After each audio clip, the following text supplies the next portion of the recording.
परमेश्वर की स्तुति करते हैं। हालाँकि व्यक्तिगत तौर से हम करते हैं, हम प्रभु को धन्यवाद देते हैं, प्रार्थना करते हैं, वचन पढ़ते हैं।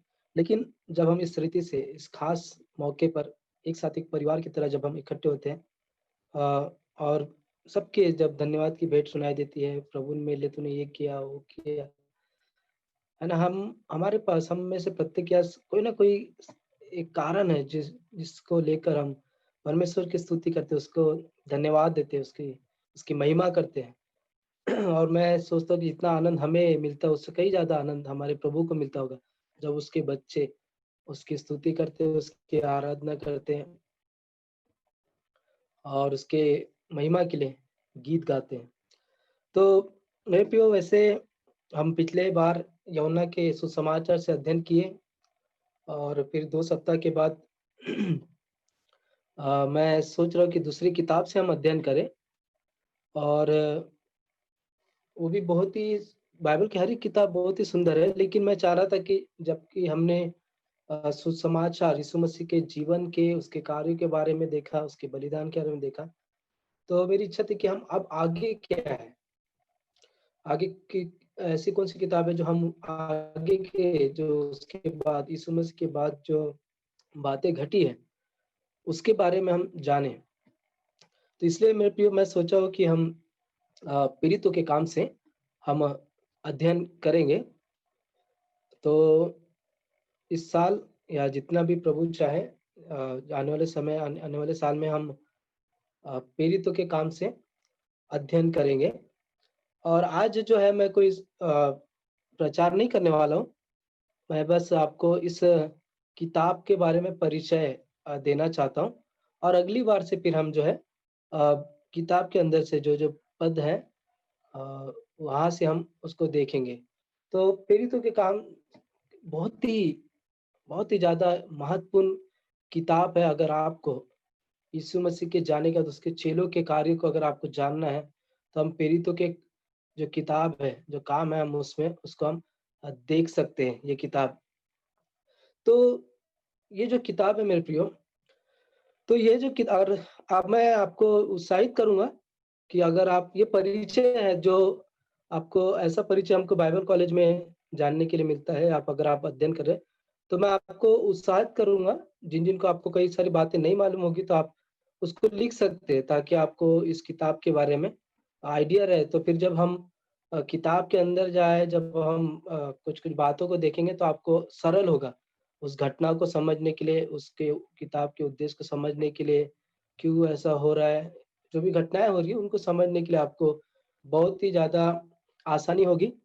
तो मैं आपको यही उत्साहित करूँगा कि आप इन सारी बातों को लिखें, जो-जो आप लिख सकते हैं और आपके खुद के अध्ययन के लिए आपको बहुत ही ज़्यादा उपयोगी हो सकता है। तो हम देखेंगे परिचय के बारे में। तो मेरे प्रियो ये जो किताब जो है थियोफिलुस है ना? थियो थियोफिलुस को समर्पित है, संबोधित है, अगर आप शुरू को देखेंगे तो। लेकिन हम उस व्यक्ति के बारे में ज़्यादा हमको बताया नहीं गया है बाइबल में, है ना? हम बस देखते हैं कि पहले पद में कि थियोफिलुस का नाम आया है, लेकिन उसके बारे में क्या है वो उतना हम नहीं जानते। हम बस ये समझ सकते हैं कि यह जो व्यक्ति था वो एक नया अन्य जाति विश्वासी था जिसको जो है जो लेखक जो लूका है वो वो उसको उत्साहित करना चाहता है, उसको घटना बताना चाहता है।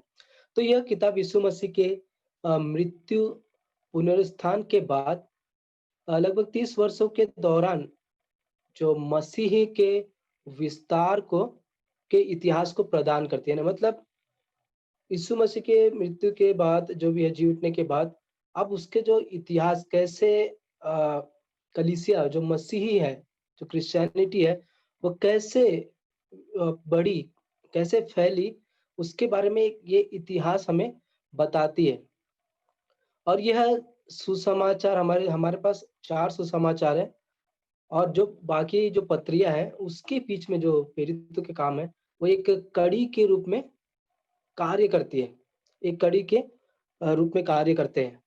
तो हम देखते हैं कि यहाँ लिखा है कि प्रेरितों के काम नाम का जो टाइटल उसको शीर्षक दिया गया है और इसे कई लोग पवित्र आत्मा के काम के रूप में भी देखते हैं।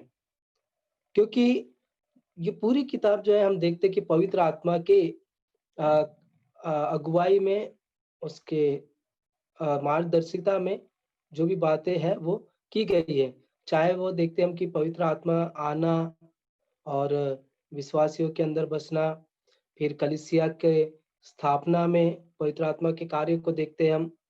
अ, हम देखते हैं कि कैसे कलीसिया को बढ़ाने में जो थे वो पवित्र आत्मा थी, कैसे प्रेरित जो थे उनके उनमें, उनके अगुवाई में, उनको मार्गदर्शिता में कहाँ जाना है, क्या करना है, उसमें जो पवित्र आत्मा थी वो क्या थी, वो वहाँ पे थी, है ना? तो इसे कई लोग कहते हैं कि ये पवित्र आत्मा के काम के रूप में भी इस किताब का नाम दिया जा सकता था। लेकिन हम जैसा कि हम शुरू से देखते आए कि प्रेरितों के नाम काम के नाम में है और उसी में हम जाएँगे।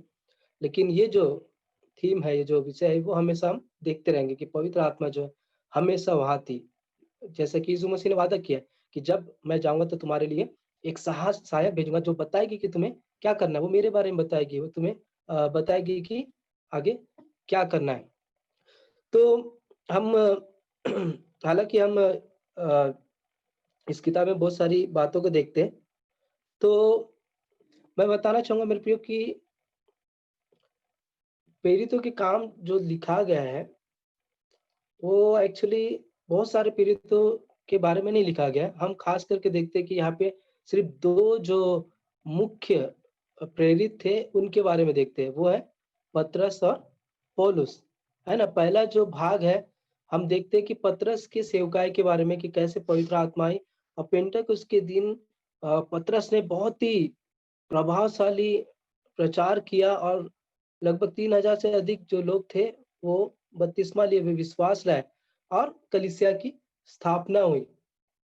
फिर उसके दूसरे बड़े भाग को हम देखते हैं कि कैसे पौलुस के सेवकाई के बारे में देखते हैं। हम देखते हैं कि कैसे प्रभु यीशु मसीह ने पौलुस को चुना, कैसे पौलुस जो है प्रभु पर विश्वास लाया, फिर कैसे वो कलीसिया स्थापित करते गया, अलग-अलग जगह में गया, तो उसकी यात्राओं के बारे में हम देखेंगे।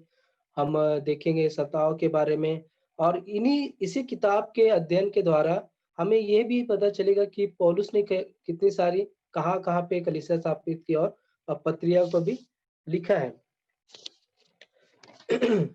तो हम दूसरा देख सकते हैं कि जो लेखक है इसका, या हम लेखक के बारे में, तो लूका रचित समाचार और प्रेरितों के काम जो है वो लूका के द्वारा ही लिखा गया है। तो मतलब ये कहना चाहिए कि ये जो प्रेरितों का काम है वो दूसरा भाग है ना? आपको मालूम है ना, पार्ट 1, पार्ट 2 ऐसा टाइप का आप लोग याद होगा कि अगर पहले मूवी या कि कोई किताब आपको अच्छी लगती है, तो हम चाहते हैं कि उसका दूसरा, हम जानना चाहते हैं कि उसका दूसरा भाग कैसा होगा।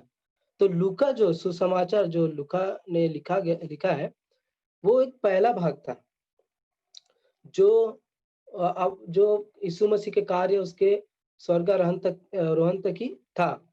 लेकिन दूसरा भाग क्या है? ये एक हमेशा एक उत्तेजना रहती है, इच्छा रहती है कि जाने क्या। तो प्रेरितों के काम जो है, लूका एक अपने दूसरा भाग के रूप में उसको लिखा है, ठीक है? ये दोनों ही पुस्तक जो है लूका ने लिखा है। तो ये जो आपने पता नहीं कई लोगों को मालूम भी होगा कि लूका जो था वो 12 चेलों में से एक नहीं था, है ना? आप ये ना सोचे कि लूका जो था वो 12 चेलों में से एक था। वो भी चेला था, शायद 70 में से एक होगा।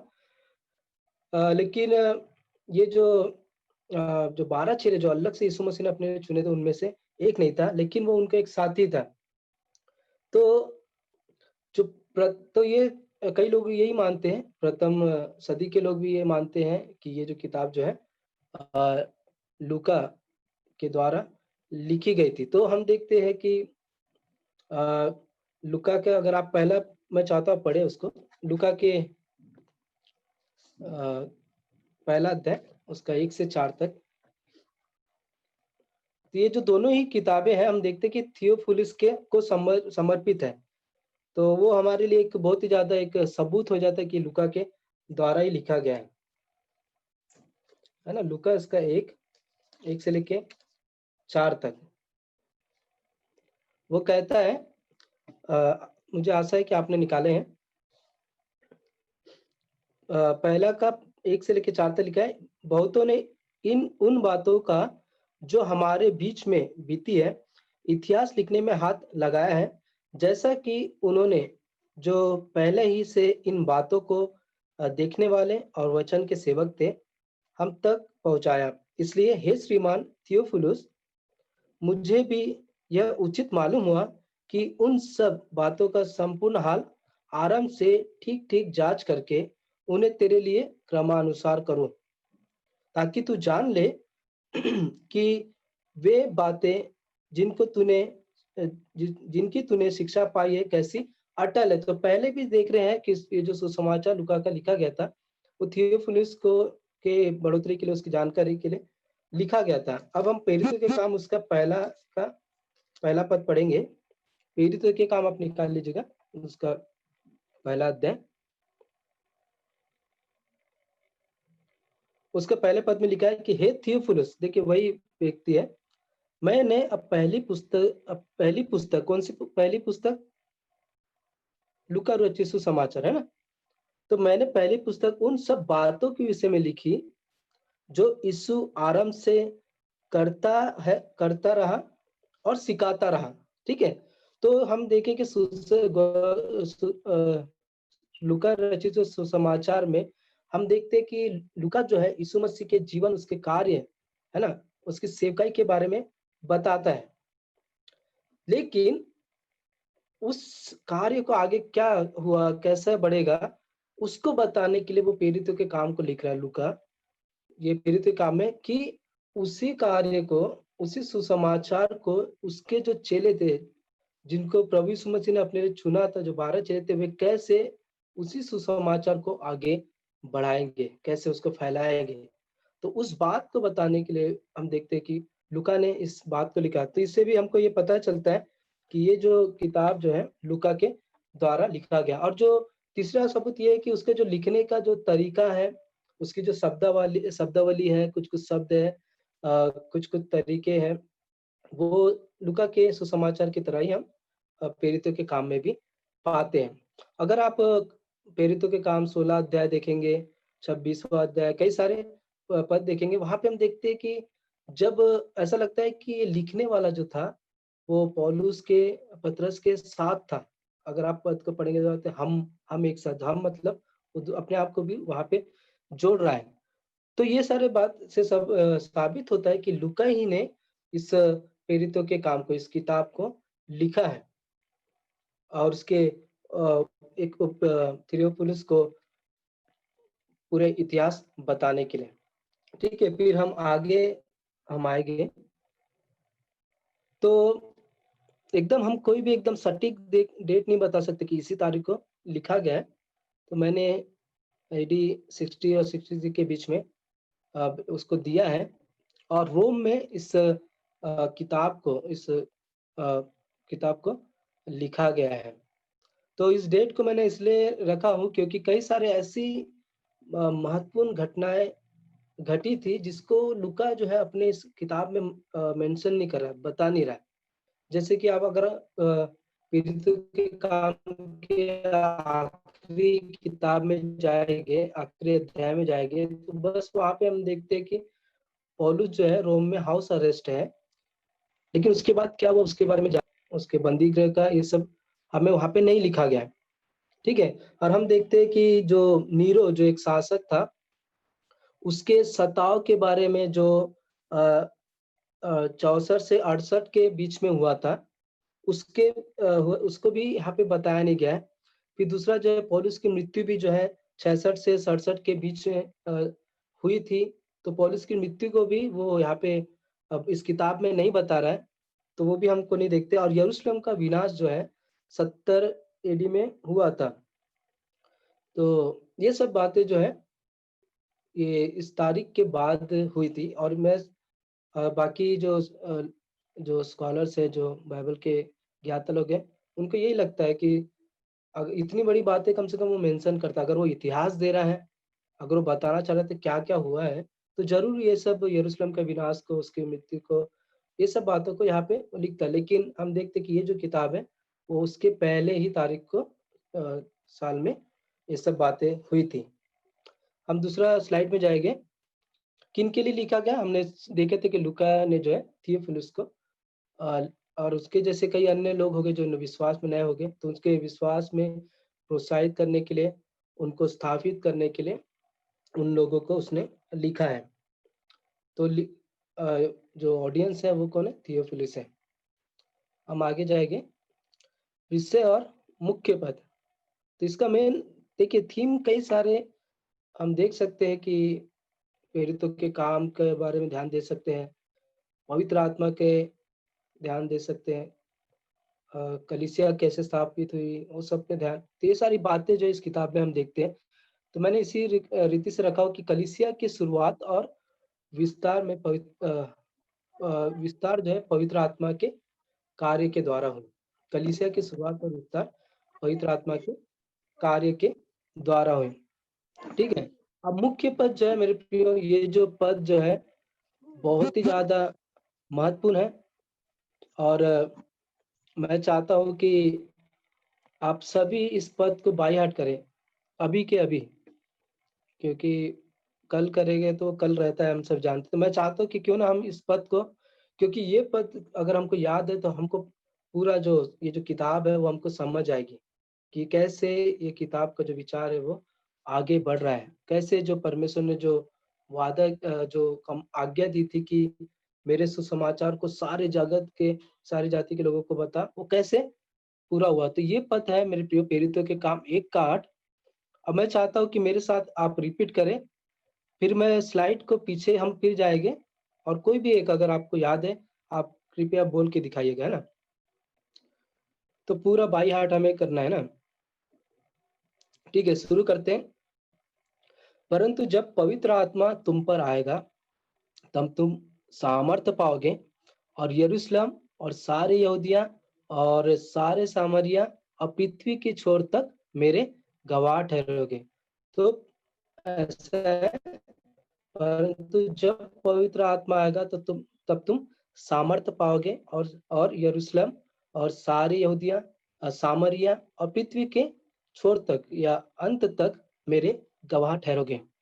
एक बार और हम कोशिश करेंगे, ठीक है। परंतु जब तुम सामर्थ पाओगे और जब पवित्र आत्मा तुम पर आएगा तो तुम सामर्थ पाओगे और यरूशलेम यहूदिया सामरिया और पृथ्वी के छोर तक मेरे गवाह होगे। ठीक है। मैं आशा रखता हूँ कि उतना कठिन नहीं, बहुत सरल है। जब पवित्र आत्मा आएगा तो तुम सामर्थ पाओगे और सारे यरूशलेम सारे यहूदिया सामरिया और पृथ्वी के छोर तक मेरे गवाह ठहरोगे। यरूशलेम है, सारे यहूदिया और सामरिया और पृथ्वी के छोर तक मेरे गवाह ठहरोगे। तो कोई कोशिश करेगा क्या एक बार? ओके, कोई बोलने की कोशिश करेगा टूटा फूटा भी? जब पवित्र आत्मा तुम पर आएगा तो तुम सामर्थ पाओगे और यरूशलेम और सारे यहूदिया और सारे सामरिया और पृथ्वी के छोर तक मेरे गवाह ठहरोगे। हाँ, मैं बोलूं? जी जी बोलिए। तब पवित्र आत्मा तुम पर आएगा तो तुम सामर्थ पाओगे और यहूद और यरूशलेम और सारे सारे यहूदिया और समारिया और पृथ्वी के छोर तक मेरे गवाह होगे। जी जी, थैंक यू थैंक यू, बहुत ही बढ़िया। और एक कोई ट्राई करना चाहेगा?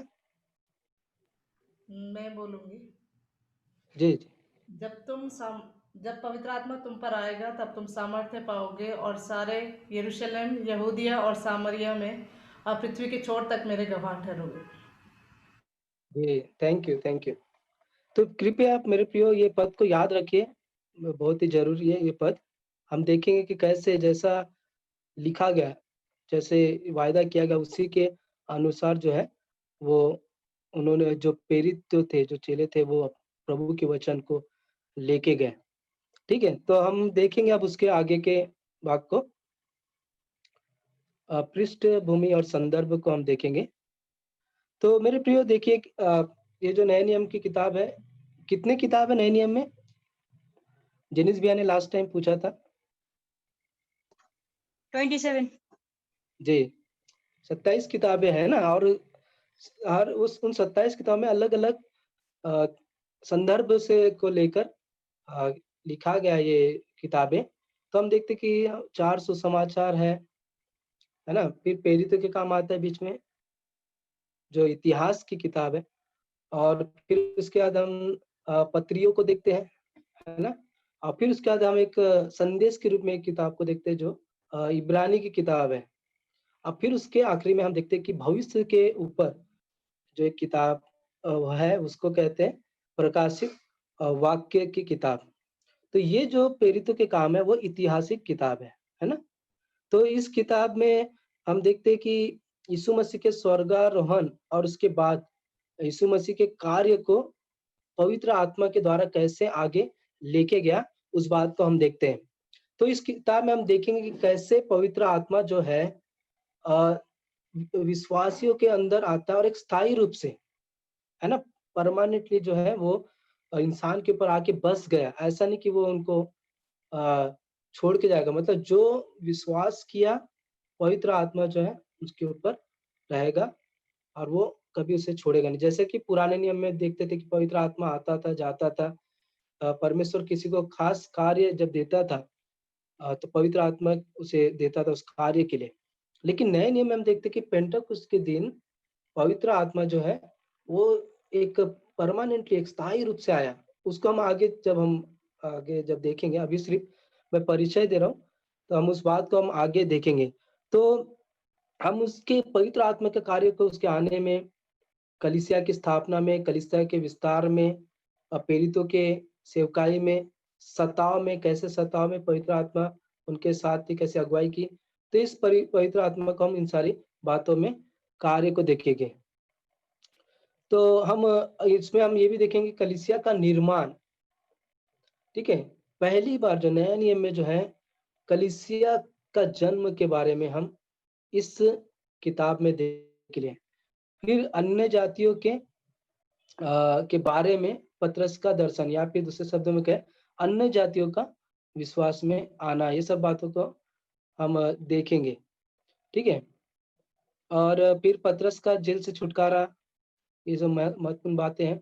फिर अन्य जातियों के लिए व्यवस्था की भूमिका। अगर आप ध्यान दे रहे होगे कि ये जो व्यवस्था जो थी वो यहूदियों के लिए कितनी ज्यादा महत्वपूर्ण थी, है ना? तो अब जब अन्य जाति लोग भी यहूदियों के साथ मिल रहे हैं, एक विश्वासी बन रहे, यहूदी लोग भी प्रभु पर विश्वास ला रहे हैं, अन्य जाति भी प्रभु पर विश्वास ला रहे हैं, तो ये जो व्यवस्था का जो रोल है वो कैसे अन्य जातियों के लिए फिट बैठेगा, वो कैसे, क्या उनको जो व्यवस्था में की जो बातें, क्या उनको मानना पड़ेगा? जैसे कि उनका जो रीति रिवाज का जो खाना भोजन है, या फिर जो सर्कमसिजन है, खतना करना जो है, ये सब क्या उनको फॉलो करना पड़ेगा? तो इस बात को हम 15 अध्याय में देखेंगे, जहाँ पे बहुत ही अच्छे तरीके से बताया गया कि कौन कौन सी बातें जो है अन्य जातियों को करनी है और कौन कौन सी बातें नहीं करनी है। और सबसे बड़ा रिजल्ट यही हुआ था कि व्यवस्था को अन्य जातियों को फॉलो करने की जरूरत नहीं है, हम उससे आजाद है, क्योंकि प्रभु ने सारी व्यवस्था को पूरी कर चुका है। तो इन सारी बातों को भी हम देखेंगे। फिर हम देखते हैं कि पौलुस की जो मिशनरी यात्रा रहेगी, उसके कार्य, उस बातों को हम बाकी भागों में देखेंगे।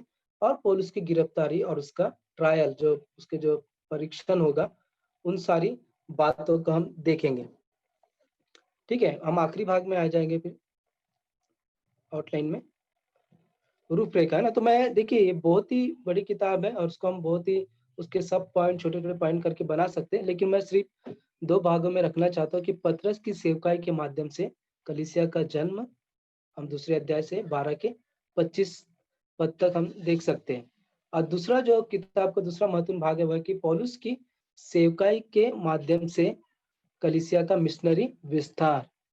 तो यहाँ से हम देखते हैं 13 अध्याय से लेके 28 के 31 तक कि कैसे पौलुस मिशनरी यात्रा में गया, और कैसे जो उसने कलीसिया का कार्य किया। तो मेरे पे अभी ये जस्ट एक उदाहरण है, हम यहाँ पे आज खत्म करेंगे, लेकिन जब हम अगले बार से जब हम चालू करेंगे तो हम उसको, इन सारी बातों को थोड़ा गहराई में देखेंगे कि जब पौलुस यात्रा में गया तो उसने कौन कौन सी पत्री लिखा होगा, कौन सी कलीसिया स्थापना किया, है ना? तो कौन सी पत्री कहाँ से लिखा, ये सब बातों को हम वहाँ पे देखेंगे। तो ये जो प्रेरितों के काम जो है वो जो हम पत्रियाँ देखते हैं ना, रोमियो की पत्री, पहला कुरिन्थियों, दूसरा कुरिन्थियों, ये सारी जो पत्रियाँ, उसका एक क्या क्या कहना चाहिए, एक गाइडलाइन टाइप का हम ये देखते हैं इस किताब में। पौलुस की जो पत्रियाँ जितने भी उसमें लिखी गई, हम प्रेरितों के काम में देख सकते हैं कि, और कलीसिया की जो स्थापना हम देखते हैं, वो प्रेरितों के काम के द्वारा हमें पता चलेगी कि कहाँ पौलुस ने कौन सी कलीसिया स्थापना किया था, क्या किया था, उसकी मिशनरी यात्रा। तो इन सारी बातों को हम बाद में देखेंगे। तो मैं आशा रखता हूँ कि आपने इन सारी बातों को याद रखा है। तो महत्वपूर्ण बात यही है याद रखने के लिए कि ये जो किताब जो है, एक ऐतिहासिक किताब है जो कलीसिया के इतिहास को, पवित्र आत्मा के आने के इतिहास को, कलीसिया के बढ़ने के और सुसमाचार के बढ़ने के विस्तार को बताती है। और हम देखते हैं कि इस किताब को लूका ने जो सुसमाचार लिखा, अ, उसी की लूका ने इस प्रेरितों के काम को भी लिखा है। और 60 से 63 के एडी के तारीख के में लिखा है, रोम से इस किताब को लिखा है, ठीक है। और ये थियोफिलुस के लिए उसने इस किताब को लिखा था। और इसका विषय यही है, कलीसिया की शुरुआत और विस्तार में पवित्र आत्मा का कार्य, ठीक है। और हम देखते प्रमुख पद कौन सा था, प्रेरितों के काम 1 का 8, जहाँ पे लिखा है, जब पवित्र आत्मा तुम पर आएगा तो तब तुम सामर्थ पाओगे और सारे यरूशलेम, सारे यहूदिया, सामरिया और पृथ्वी के छोर तक मेरे गवाह ठहरोगे। तो ये मुख्य पद है, आप उसे याद रखिएगा। और फिर हमने देखा था, उसके संदर्भ यही था कि हम कैसे पवित्र आत्मा साथ देती कलीसिया के निर्माण, ये सारी बातों को हम देखेंगे, ठीक है। उद्देश्य यही था कि वो थियोफिलुस को बताए कि वो क्यों लिख रहा है इस किताब को, कैसे कलीसिया की स्थापना हुई थी, कैसे जो मसीह क्रिश्चियनिटी जो थी वो कैसे रोम में आया, पौलुस की गिरफ्तारी कैसे, उसकी यात्रा और सुसमाचार कैसे फैला, उसकी यात्रा के द्वारा हम इस बातों को सीखेंगे, है ना। तो मेरे प्रियो, मैं आशा रखता हूँ कि आपको थोड़ा बहुत एक आइडिया हो गया है कि इस किताब में क्या है और क्या होने वाला है। और जब हम अगली बार हम जब शुरू करेंगे तो हम पहले अध्याय से हम चालू करेंगे और हम देखेंगे बहुत ही अच्छी बातें इस प्रेरितों के काम में हम देखेंगे, सीखेंगे, जो हमें बहुत ही ज़्यादा मदद करेगी हमारे मसीही जीवन में बढ़ने के लिए और उस इतिहास को, मसीहता की इस इतिहास को समझने के लिए। आइए हम प्रार्थना करेंगे। जीते सामर्थ्य परमेश्वर पिताजी, हम धन्यवाद देते हैं कि आपने हमें ये समय दिया कि हम आपके वचनों से और आपके जो वचन आपने जो आपके लोगों के द्वारा लिखे प्रभु जी, उसके परिचय को समझ सकें, हम समझ सकें कि इसका उद्देश्य क्या था, क्यों लिखा गया। धन्यवाद प्रभु जी, किताब आपने लोगों को इस्तेमाल किया कि हम जान सके कि कैसे आपने अपनी कलीसिया को बनाया, कैसे आपने अपनी पवित्र आत्मा के द्वारा कैसे आपने इस कलीसिया को बढ़ाया, विस्तार किया प्रभु जी, अपने सुसमाचार को, उन सेवकों को, उन प्रेरितों को इस्तेमाल करके कैसे प्रभु जी आपने दुनिया में फैला दिया दयालु पिताजी। और प्रभु जी हम देखेंगे प्रभु जी कि कैसे प्रभु जी सताव में भी प्रभु जी आपने कैसे अपने कार्यों को पूरा किया दयालु पिता, अपने लोगों के द्वारा दयालु पिताजी।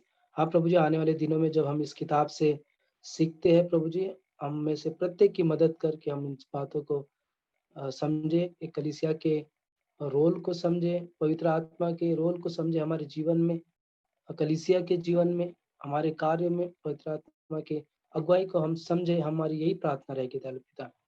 और हम आपके चेलों के द्वारा, आपके जो प्रेरित जो थे, उनके पतरस, पौलुस और जितने भी पौलुस के साथ जो साथी थे, उनके द्वारा प्रभु जी, उनकी जो मेहनत के कारण आज जो हम यहाँ पे हैं प्रभु जी, वो सबको हम समझ सके प्रभु जी।